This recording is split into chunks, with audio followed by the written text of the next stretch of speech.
ఇప్పుడు వాళ్ళు constipation issue ఉంది.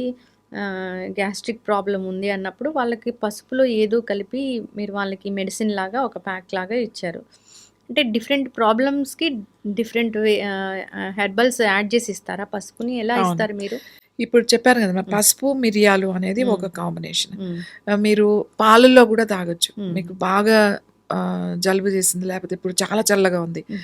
ఇంత చల్లగా ఉన్నప్పుడు ఒక గ్లాస్ మిల్క్‌లో ఈవినింగ్ టైంలో కొంచెం చిటికెడు పసుపు, ఒక హ్మ్. చిటికెడు మిరియాల పొడి వేసి వేడి వేడి పాలల్లో హ్మ్. మీరు కొంచెం మరగనివ్వచ్చు. లేదా వేడి పాలల్లో డైరెక్ట్‌గా కూడా కలుపుకొని హ్మ్. తాగొచ్చు. హ్మ్. ఇలా తాగడం వల్ల మనకి బాడీలో హీట్ అనేది మనకొస్తుంది. హ్మ్. బాడీలో హీట్ రావడమే కాకుండా మనకి బ్రీతింగ్ ఇష్యూస్ లేకుండా ఉంటుంది. ఓకే. అంటే పసుపుని కోల్డ్ నార్మల్‌గా ఇవ్వరు మీరు. ఆ డిఫరెంట్ కాంబినేషన్‌గా ఇస్తాం. కాంబినేషన్స్ ఇస్తారు. కాంబినేషన్ అంటే వాళ్ళు ఎవరికైనా ఇంటికెళ్ళి వాడుకునే విధంగా దాన్ని తయారు చేసి ఇస్తారా? తయారు చేసిస్తాం. అంటే హ్మ్. ఏంటి వాళ్ళేదైనా ప్రాబ్లమ్స్ హ్మ్. చెప్పినప్పుడు హ్మ్.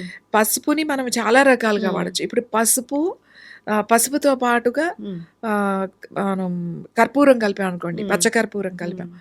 పసుపు, కర్పూరం కలిపి దాంట్లో కొంచెం ఘీ వేసాం. హ్మ్. నెయ్యి వేసి పేస్ట్‌లాగా చేసి హ్మ్. అది మంచిగా ఒక హ్మ్, కాటన్ హ్మ్. క్లాత్‌కి అప్లై చేసి దాన్ని ఇట్లా ఒత్తిలాగా చేసి దాన్ని వెలిగిచ్చి మనం దాన్ని ఆ వాసన పీల్చమంటాం.